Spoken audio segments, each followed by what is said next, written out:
같은 경우에 이 오락지수 수치가 4,300 정도 돼요. 여러분이 정말 건강하다라고 알고 있는 블루베리 4,600 정도 돼요. 아사이베리도 한 번쯤 들어보셨을 건데 이게 거의 한 15,000? 그리고 16,000 정도 되니까 모든 과일류 그리고 베리류 중에서는 이 오락 수치가 정말 타의 추종을 불허하는 강력한 한방에 있는 과일이에요. 박사님, 요즘 병원에 오시는 환자분들이 건강에 대해서 가장 많이 물어보는 질문이 있으실까요? 있어요. 면역력에 좋은 음식이 뭐냐, 이걸 아마 제일 많이 물어보시는 것 같아요. 제가 벌써 유튜브 한 지가 5년이 넘었거든요. 근데 그동안에 한 번도 언급을 안 했던 음식이에요. 얼마 전에 우리 우PD도 커밍아웃을 했는데 이렇게 암 때문에 좀 고생하시는 분들이라든지 염증이 여기저기 있는 분들, 하여튼 질환에 관계없이 모든 분들한테 추천드릴 수 있는 그런 음식인데 바로 아로니아라는 거예요. 아로니아 얘기 들어보긴 한 것 같은데요. 왜 아로니아가 가장 그렇게 강력할까요? 이 아로니아의 한 방이 있어요. 우리가 전쟁에서 승리를 하려면은 창과 방패가 둘 다 있어야 돼요. 그래서 세균이라든지 나쁜 바이러스 이런 것들을 무찔러 줄 수 있는 창이 필요한 반면에 창만 있으면 안 돼요.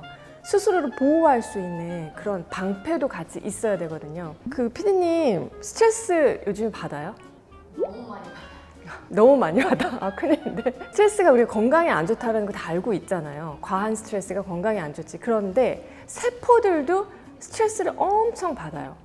세포가 가장 싫어하는 그 스트레스가 뭐냐면은 활성산소라는 물질 때문에 받는 스트레스인데 UV, 자외선이라든지 아니면 미세먼지, 뭐 술, 담배 말할 것도 없고 음식물 통해서 먹는 각종 첨가물 이런 것들이 막 쏟아져 들어오거나 운동 같은 경우도 과도한 운동 같은 것을 하면은 즉시 그냥 활성산소가 몸 안에서 엄청 생겨요. 그리고 이 활성산소라는 독성 물질이 세포들한테 산화 스트레스를 굉장히 크게 유발해요. 이렇게 산화 스트레스를 받다 보면은 어느 순간 이제 점점 무너지면서 염증이 생기게 되고 또 염증이 계속 되다가 이게 이제 유전자의 손상을 일으켜서 돌연변이를 일으키고 그러다가 이제 결국은 암까지 진행을 하는 것이거든요. 그래서 항상 기억해야 될 것은 우리가 창도 필요하지만 이 세포를 보호할 수 있는 방패가 필요하다라는 거예요. 항산화물질은 어디에 가장 많이 들어있나요? 사실 우리가 그냥 식탁에서 흔하게 볼 수 있는 거의 모든 신선식품에는 다 들어있다라고 보면 돼요. 그래서 채소, 과일은 기본적으로 다 항산화 물질이 풍부한데 그 중에서도 더 항산화 물질이 풍부한 게 뭐냐라고 치면 그래서 과일 중에서는 특히 베리류예요.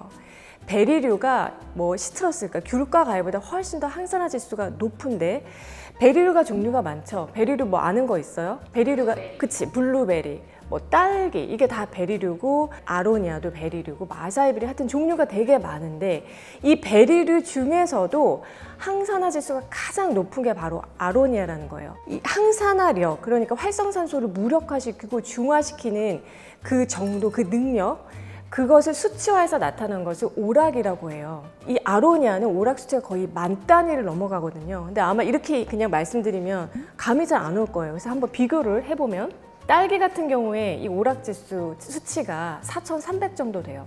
여러분이 정말 건강하다라고 알고 있는 블루베리 요게 4,600 정도 돼요. 야생종 같은 경우는 9,600 정도 되지만 사실 우리가 먹는 블루베리는 거의 뭐 산에서 따다 먹는 거 아니잖아요. 다 재배해서 먹는 거기 때문에 크랜베리 같은 경우는 조금 더 올라서 9,000 정도, 그리고 이제 아사이베리 15,000, 아로니아를 다른 말로 초크베리라고 하는데 아로니아가 16,000 정도 되니까 이게 거의 그냥 모든 과일류 그리고 베리류 중에서는 이 오락 수치가 정말 타의 추종을 불허하는 정말 강력한 한방에 있는 과일이에요. 수치가 굉장히 많은 차이가 나는데 이 중에서도 아로니아가 이렇게 좋은 이유가 있을까요? 거의 그냥 항산화 성분 패키지라고 생각하면 돼요. 그래서 그 핵심 성분이 4가지가 있거든요. 아로니아가 색깔 자체가 보셨어요? 아로니아 어떻게 생겼는지?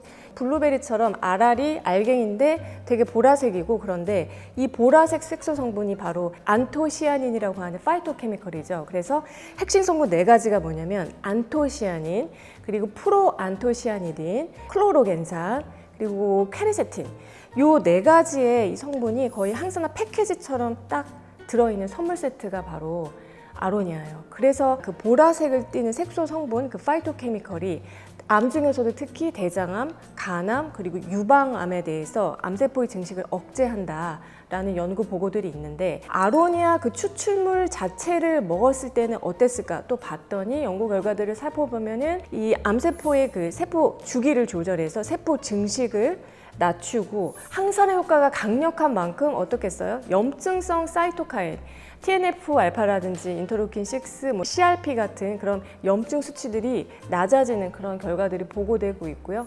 그리고 혈관 건강에도 도움이 된다. 이런 연구 결과. 그리고 많은 분들이 관심 있어요. 콜레스테롤 수치를 전체적으로 낮추는 데도 도움이 되고, 특히 나쁜 콜레스테롤이라고 알려져 있는 LDL 콜레스테롤 수치를 낮추는 데도 도움이 되더라. 이런 연구 결과들을 찾아볼 수가 있어요. 박사님이 그 아로니아 나름 신경 썼어요. 네, 아로니아가 연상될 수 있게 인간 아로니아 컨셉이에요. 오늘 아로니아를 안 가져온 이유가 있어요. 그러니까 생긴 거는 이게 블루베리랑 비슷하게 생겨서 사람들이 그냥 블루베리처럼 생각하고 그냥 딱 집에서 탁 먹거든요. 근데 먹는 순간 아마 다 이럴 거예요. 맛이 굉장히 떫고 시고, 그래서 생과를 먹기가 좀 어려워요. 원래는 이 원산지가 어디냐 치면은 북미거든요. 그런데 지금은 주산지, 그러니까 주로 아로니아가 생산되는 곳은 북미가 아니라 폴란드예요. 그 이유가 이제 얘네들이 굉장히 추위에 강한 그런 이제 작물이기 때문에 생명력도 굉장히 강하거든요. 그래서 뭐 러시아라든지 조금 추운 지방인 그런 동유럽 같은 데서도 아로니아가 굉장히 잘 자라요. 이것도 보면 다른 과일처럼 당 수치 때문에 걱정해야 되는 건 아닌가요? 진짜 이것도 너무 좋은 질문이다. 제가 항상 말씀드리는 게, 과일은 디저트가 아니라 에피타이저로 먹어야 된다라는 거. 그리고 과일은 갈아서 주스로 마시면 안 된다. 생과로 먹어야 된다. 이거를 항상 말씀드리거든요. 지금은 사람들이 다 단 것만 찾기 때문에 어떻게 해서든지 농가에서는 브릭스를 올려서 이제 과일을 만들려고 노력하고, 그렇게 만들어진 브릭스 높은 과일들이 또 우리가 최상품이라고 치잖아요. 그래서 이거는 이제 농사 지으시는 분들 탓만 아니고 사실 소비자의 문제인식 이런 것들이 조금 큰데, 거기서 예외인 정말 어떻게 보면 유일무이한 몇 안 되는 과일 중에 하나가 아로니아다. 아로니아 같은 경우는 그냥 즙을 내서 갈아서 먹어도 괜찮다. 왜냐하면 실제로 한번 당지수, 혈당을 얼마나 빨리 높이는지 그 속도를 0에서부터 100까지 비교해서 그 나타낸 수치를 우리가 당지수라고 하거든요. 그래서 비교를 해봤는데, 블루베리를 보면은 GI 지수, 당지수가 53이란 말이에요. 53이면 그러니까 0에서 한 55까지는 당지수가 낮은 편에 속하긴 하지만 거의 그냥 경계죠. 그런데 주스로 만들었을 경우에 이 53이었던 당지수가 65로 훌쩍 넘어간단 말이에요. 반면에 아로니아 같은 경우는 어때요? 25에서 한 35 정도? 그러니까 굉장히 낮은 편이죠. 그리고 설령 이거를 착즙을 한다고 해도 45 정도밖에 안 돼요. 아사이베리는 사실 당지수가 더 낮긴 해요. 그래서 한 15에서 20 정도, 그리고 주스로 만들었을 경우는 24 정도. 오늘 제가 소개해드린 아로니아는 이 셋 중에서도 항산화력이 가장 우수한, 정말 최고이지만 전반적으로 혈당도 걱정 안 하고 먹을 수 있는, 그래서 당뇨 환자분들도 걱정 안 하고 먹을 수 있는 그런 과일이다라는 거예요. 평소에 아로니아를 좀 챙겨 드시나요? 먹죠. 근데 아까 말씀드린 것처럼 생가로는 안 먹고, 저는 이제 먹기 편하게 착즙한 게 있거든요. 그냥 물에 희석해서 먹을 수도 있고, 이게 약간 간장 같아가지고 색깔이 간장 타먹는지 하는 경우도 있는데 샐러드에 그냥 뿌려 먹기도 하고 다양한 방법으로 먹고 있어요. 왜냐면 이게 지금 아로니아가 한약적으로도 효능이 굉장히 좋거든요. 그리고 이제 좀 궁금해 하시는 것들이, 이게 성질이 차갑냐, 이게 성질이 따뜻하냐, 항상 그런 것들 좀 많이 물어보시던데, 아로니아는 그냥 중간이에요. 평성? 그렇지만 약간 차가운 성질에 치우친 평성이고, 가장 중요한 효능 3가지만 탁 뽑자면, 첫 번째가 활혈화어. 그러니까 말 그대로 제가 풀이를 해볼게요. 활혈, 혈액순환을 활발하게 한다. 그리고 화어, 어혈을 풀어준다. 그러니까 미세 혈전 같은 거를 없애준다라는 뜻이거든요. 그러니까 피를 맑게 하고 혈액순환을 굉장히 좋게 한다라는 거죠.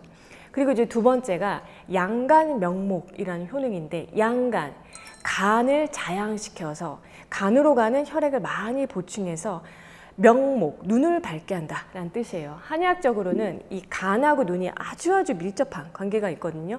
그래서 간이 노화되면 눈도 급격하게 침침해져요. 그래서 간을 도움으로써 눈을 밝게 하는 효능. 그리고 마지막으로 이제 세 번째인데, 이 세 번째가 사실 진짜 조금 주목해야 될 효능이에요. 보신익정이라고 하는 효능인데, 신장, 콩팥을 튼튼하게 하고 정을 더한다라는 이제 그런 뜻인데, 이게 뭐냐면 노화를 억제하는 그런 효능, 그러면서 에너지를 돋구는, 그래서 약간 부신 기능을 끌어올리는 그런 효능과도 맥을 같이 한다라고 할 수가 있는데, 그래서 이 아로니아가 중국에서는요, 어떤 별명을 가지고 있냐면은, 우리가 불로초라고 하잖아요. 그래서 늙지 않는 본초를 불로초라고 하는데, 이 아로니아를 불로매라고 해요. 매가 뭐냐면 메이, 이게 뭐냐면 메이가 중국어로는 딸기란 뜻이거든요. 베리. 그래서 늙지 않게 하는 베리다라고 해서 불로매라고 하는데, 이런 효능에서 아마 그런 별명이 왔을 가능성이 높죠. 이제 너무 좋은 과일인데 혹시 섭취할 때 주의할 점은 어떤 걸까요? 섭취할 때 주의할 점이 있죠. 아로니아가 좋다라고 그냥 얼핏 듣고, 왜냐면 요즘에 국내에서도 보면 아로니아 이제 농가들이 꽤 있거든요. 그래서 그냥 이렇게 주문해가지고 뭣도 모르고 생과로 그냥 먹을 경우에는, 블루베리 먹는 것처럼, 그러면은 이게 좀 이 맛이 너무 떫고 시고 하기 때문에 소화 기능이 약한 분들은 대번에 복통 설사를 일으킬 가능성이 좀 높아요. 그래서 아까도 제가 말씀드린 것처럼 그냥 아로니아는 간편하게 정말 그런 가공된 형태, 즙이라든지 분말 형태 그런 것들 구입하셔가지고 그냥 여러분이 드시는 음식하고 같이 먹으면 가장 좋아요. 이 항산화 효능에 대해서는, 항산화 효과가 있는 음식을 한 가지만 먹는 것보다는 채소, 과일에 전반적으로 항산화 효능들이 있기 때문에 같이 먹었을 때 훨씬 더 그 항산화력이 좋아진다라고 알려져 있거든요. 그래서 같이 먹는 게 훨씬 더 좋아요.